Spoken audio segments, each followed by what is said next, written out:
Karla Rajesh case విచారణ నత్తనడక నడుస్తున్నది. Case విచారణ జాప్యం చేయడం ద్వారా ఎస్ఐ సురేష్ రెడ్డిని కాపాడే ప్రయత్నాలు జరుగుతున్నాయనే అనుమానాలు మరింత బలపడుతున్నాయి. ఈ నేపథ్యంలో ఈరోజు గౌరవ మల్టీజోన్ 2 అధికారి అయిన చౌహాన్ గారిని, additional DGP law and order Mahesh Bhagwat గారిని, డీజీపీ గౌరవ శివోదిరెడ్డి గారిని కలవడం జరిగింది. అందులో స్పష్టంగా మేము డిమాండ్ పెట్టాం. ఒకటి, ఇప్పటికైనా ఎస్ఐ సురేష్ రెడ్డిని సస్పెండ్ చేయాలి, చట్టపరంగా ఆయనను అరెస్ట్ చేయాలని డిమాండ్ చేశాం. ఈ డిమాండు ఎంఆర్పిసిదే కాదు, ఎస్సీ జాతీయ కమిషన్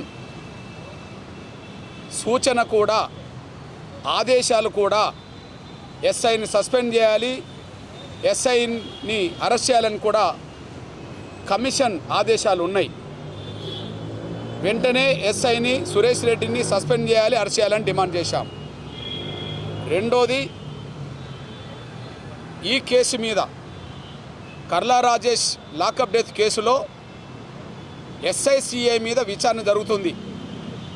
అక్రమ నిర్బంధం, చిత్రహింసలు, ఆయనకు ఇంజెక్షన్ వేసిన విషయం మీద విచారణ జరుగుతుంది.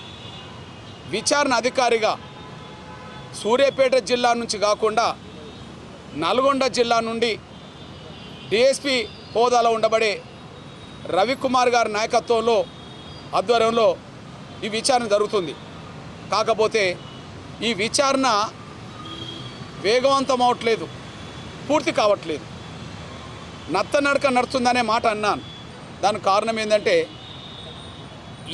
ఈ పర్టికులర్ కేసు విషయంలోనే ఒక విచారణాధికారిగా నియమించబడ్డ తర్వాత వేరే కేసుల విషయంలో ఆయన ఎట్లాగూ తిరగలేడు కనుక ఇప్పటికీ జాప్యం చేయాల్సిన అవసరం లేదు. దాదాపు 3 నెలలు గడుస్తున్నా విచారణ పూర్తి చేయలేదు, విచారణ రిపోర్టును పైకి అందించలేదు. ఈ నత్తనడక నడవడానికి కారణం ఎస్ఐని కాపాడే ఉద్దేశం ఏదైనా డిపార్ట్మెంట్కు ఉన్నదా అనే అనుమానం కూడా కలగడానికి దారితీస్తున్నది. నిన్న కోదాడలో ఉండబడే కర్లా రాజేష్ కుటుంబ సభ్యుల దగ్గరికి వెళ్ళి ఈ హైకోర్టుకు సంబంధించిన ఇంజక్షన్కి సంబంధించిన వాటన్నిటిని సేకరించినట్టుగా ఉన్నది డిఎస్పీ గారు. మేము డిమాండ్ చేస్తున్నాం, ఖచ్చితంగా ఈ 3, 4, 5 రోజుల్లోనే కేసు మొత్తం విచారణ పూర్తి చేసి పైకి నివేదిక తీసుకోవాలని చెప్పి మేము పై అధికారులను కోరడం జరిగింది. మూడోది, ఎస్ఐని కాపాడే ఉద్దేశంలో భాగంగా ఎస్ఐ మీద కేసు తీసుకోవడానికి అప్పుడుండబడే డిఎస్పీలు ఇప్పుడుండబడే డిఎస్పీ నిర్లక్ష్యం చేశారు. సూర్యాపేట ఎస్పీ కూడా నిర్లక్ష్యం చేశారు. కానీ ఎప్పుడైతే కర్లా రాజేష్ మృతి తర్వాత నెల రోజులకు డీజీపీ గారిని కలిశామో, డీజీపీ గారిని కలిసిన తర్వాతనే ఎస్ఐ మీద సిఐ మీద కేసు నమోదైంది, ఎస్ఎస్టీ యాక్ట్ నమోదైంది. మరి అదే డిఎస్పీ శ్రీధర్ రెడ్డి గారిని కలిసింది, రాజేష్ డెడ్ బాడీ ఉండగానే కలవడం జరిగింది. రీపోస్ట్ మార్టం చేయాలి, ఎస్ఐ మీద సిఐ మీద కేసు పెట్టాలని చెప్పి ఫిర్యాదు చేస్తే ఆ ఫిర్యాదు తీసుకోవడానికి ఆనాడు డిఎస్పీ శ్రీధర్ రెడ్డి గారు నిరాకరించాడు. ఇప్పుడున్న డిఎస్పీ శ్రీనివాసరెడ్డి గారు ఫిర్యాదు తీసుకున్నప్పటికీ కేసు నమోదు చేయలేదు. అట్లనే సూర్యాపేట ఎస్పీ గారు కూడా ఫిర్యాదు తీసుకున్నాడు కానీ కేసు నమోదు చేయలేదు. అంటే ఎస్సీ ఎస్టీల ఫిర్యాదు మీద సకాలంలో కేసు నమోదు చేయకపోతే అది సెక్షన్ 4 ప్రకారంగా ఉద్దేశపూర్వకంగా నిర్లక్ష్యం చేసినట్టు అవుతుంది. ఆ ఉద్దేశపూర్వకంగా నిర్లక్ష్యం చేసి కేసు కట్టకుండా జాప్యం చేసిన దాంట్లో 2 డిఎస్పీలు, కోదాడకు సంబంధించిన 2 డిఎస్పీలు, సూర్యాపేట ఎస్పీ కూడా బాధ్యుడవుతాడనేసి కూడా మేము స్పష్టం చేశాం.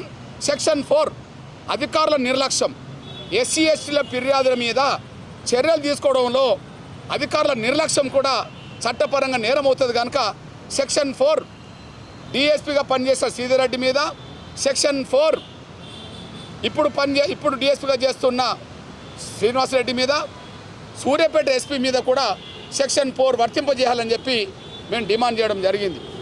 దాంతోపాటు హుజూర్నగర్ సిఐ కేసు విచారణలో భాగంగా పోస్ట్మార్టం చేయించడానికి సికింద్రాబాద్లో ఉండబడే వీడియోగ్రాఫర్లు కాకుండా కోదాడు నుంచి రామకృష్ణారెడ్డి అనే వీడియోగ్రాఫర్ని తీసుకొచ్చారు. మరి కోదాడు నుంచి రామకృష్ణారెడ్డి గారిని ఎందుకు తీసుకొచ్చిందనే విషయం కూడా, ఎవరు చెప్తే తీసుకొచ్చిందనే విషయం కూడా విచారణ జరగాల్సిన అవసరం ఉన్నది.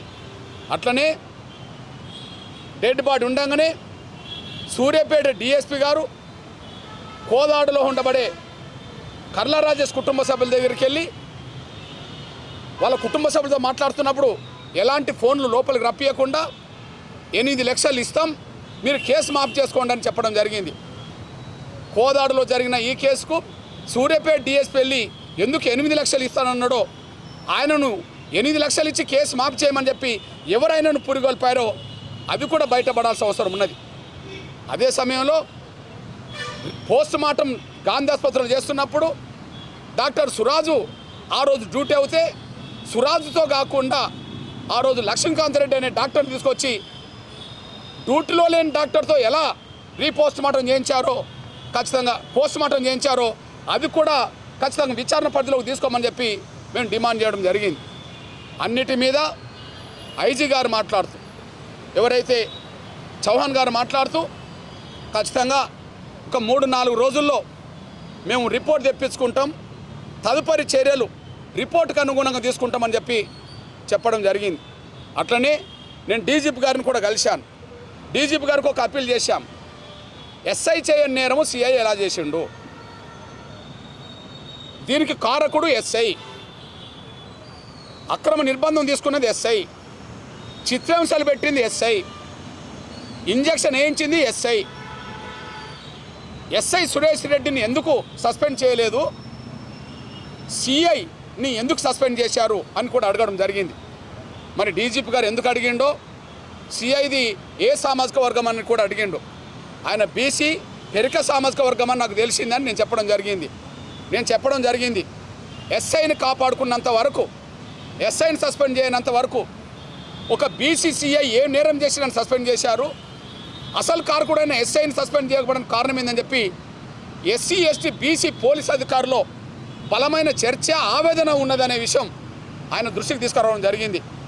నాకు ఈ విషయం తెలియదు, ఆయన బీసీ అని ఈయన ఓసీ అని నాకు ఈ విషయం తెలియదని మాత్రం డీజీపీ గారు చెప్పడం జరిగింది. పోనీ నీకు ఇంతకుముందు తెలియకపోయినా ఇప్పుడు నేను చెప్తున్నాను, ఫలాని మరియమ్మ కేసులో ఎస్ఐని మాత్రమే సస్పెండ్ చేశారు, కానీ ఇక్కడ ఎస్ఐని మాత్రం ఇప్పటివరకు కాపాడుకుంటూ వస్తున్నారు. ఇక్కడ సిఐని చేశారు, అక్కడ సిఐని సస్పెండ్ చేయలేదు, అక్కడ ఎస్ఐని చేశారు. కానీ ఇక్కడ సిఐని సస్పెండ్ చేశారు, ఇక్కడ ఎస్ఐని చేయలేదు. ఇక్కడ ఖచ్చితంగా కులం కోణం కనిపిస్తుందని చెప్పి కూడా నేను అనంటే, మేము ఆ విషయాన్ని కులం అనేది ఖచ్చితంగా పట్టించుకోము. ఈ రిపోర్ట్ వచ్చిన వెంటనే తదుపరి చర్యలు తప్పకుండా తీసుకుంటామని చెప్పి డీజీపీ గారు చెప్పడం జరిగింది. 3-4 రోజుల్లో ఖచ్చితంగా చర్య తీసుకోవాలని చెప్పి మేము కోరి బయటకు రావడం జరిగింది. ఏది ఏమైనా కేసులో విచారణ జాప్యాన్ని నివారించాలి. ఎస్ఐ మీద శాఖపరమైన చట్టమైన చర్యలు తీసుకోవాలి.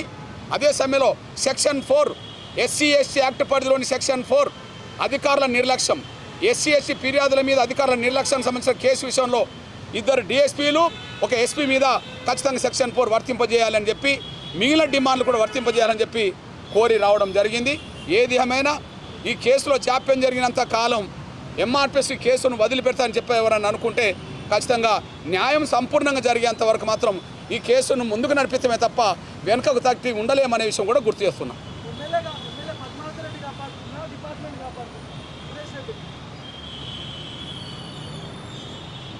పోలీస్ డిపార్ట్మెంట్లో 2 వాదనలు ఉన్నాయి. నాకు అనగాన వర్గాల పోలీస్ డిపార్ట్మెంట్ అధికారులు కూడా నాకు కాంటాక్ట్లు ఉంటారు, పేద వర్గాల బిడ్డలు కాబట్టి. అన్న, మనల్ని కాపాడేటోళ్ళు పైన ఎవరు లేరు కాబట్టి మేము మనల్ని సస్పెండ్ చేస్తాండ్రు, వాళ్ళని కాపాడేటోళ్ళు ఉన్నారు కాబట్టి కాపాడుకుంటాండ్రు. ఎమ్మెల్యే కూడా దానికి కారణమే, పద్మావతి రెడ్డి కారణమే, ఉత్తమ్ కుమార్ రెడ్డి గారు కూడా కారణమే. రాజకీయంగా వాళ్ళు పలుకుబడి ఉన్నది కాబట్టి కాపాడుకుంటారు వాళ్ళ సామాజిక వర్గం అని చెప్పి ఆ చర్చ కూడా ఉన్నది. నేను అంటున్నా, కులం కోణంలో రాజకీయ అధికారంలో ఉన్నోళ్ళు కారణమే, కులం కోణంలో డిపార్ట్మెంట్ ఉన్న అధికారులు కూడా కారణమే అవుతారు. సస్పెండ్ చేయకపోతే డీజీపీ కూడా అవుతాడు కదా. నేను అంటున్నా, సస్పెండ్ చేయకపోతే ఎవరు అవుతారు? ఇప్పుడు డీజీపీ నోటీసులో పెట్టాం కదా. సీఐ ఎట్లా సస్పెండ్ అయ్యిండు? డీజీపీకి తెలియకుండా. డీజీపీకి తెలియకుండా సీఐ ఎట్లా సస్పెండ్ అయ్యిండు? ఎస్ఐ ఎందుకు సస్పెండ్ కాలేకుండా పోయిండు? ఎస్ఐ చేయండి నేరం సీఐ ఎట్లా చేసిండు? ఎస్ఐ ప్రధాన బాధ్యుడు. నేను అంటున్నా, A1 A2 కూడా నాతో కాంటాక్ట్లు ఉంటారు ఈ కేసులో. అన్న మమ్మల్ని ఎస్ఐ అక్రమ నిర్బంధం పెట్టిండు, మమ్మల్ని ఎస్ఐ చిత్రహింసలు పెట్టిండు, సిఐ ఒకనాడు వచ్చి గట్టిగా మాట్లాడిపోయిండు కానీ మా మీద చేయి కూడా చేసుకోలేదు. అరే చిన్న చిన్న దాంట్లో ఎందుకు ఇట్లా ఇరికిపోతారని చెప్పి ఆయన మమ్మల్ని కొంత కన్విన్స్ చేసే విధంగా, చైతన్యం చేసే విధంగా మాట్లాడిండు కానీ మమ్మల్ని మీద చేసుకోలేదు. 3rd డిగ్రీ చేసిండు, కొంతమంది పోలీసులను తీసుకొచ్చిండు, అర్ధరాత్రులు పుట్ట పెట్టి కొట్టేసిండు. ఓకే, కింద నేల మీద పడుకోబెట్టి కొట్టేసిండు, కాళ్ళు పైకి తీసుకొచ్చి కొట్టేసిండు అని చెప్పి మాకు వాళ్ళు కూడా చెప్తుండ్రు. ఇది విచారణ కూడా తెలుస్తుంది కదా. అందువల్ల ఎస్ఐ 199% రాజేష్ మరణానికి కారకుడు ఎస్ఐ. ఎస్ఐ మాత్రం సస్పెండ్ కాలే, సిఐ మాత్రం సస్పెండ్ అవుతాడు. కేవలం అక్కడ లాకప్ లేదు, చిలుకూరులో లాకప్ లేదు, సిఐ రూరల్ స్టేషన్లో లాకప్ ఉన్నది. వాళ్ళని తీసుకొచ్చి ఇక్కడ కొట్టడం జరిగింది. కేవలం తీసుకురావడం ఎందుకు తీసుకొచ్చింది అడగడంలో లోపం ఉన్నదేమో కానీ కొట్టింది మాత్రం, తీసుకొచ్చింది మాత్రం ఎస్ఐని మాత్రం కాపాడుకుంటున్నది వ్యవస్థ అనే విషయం అర్థమవుతుంది. Thank you.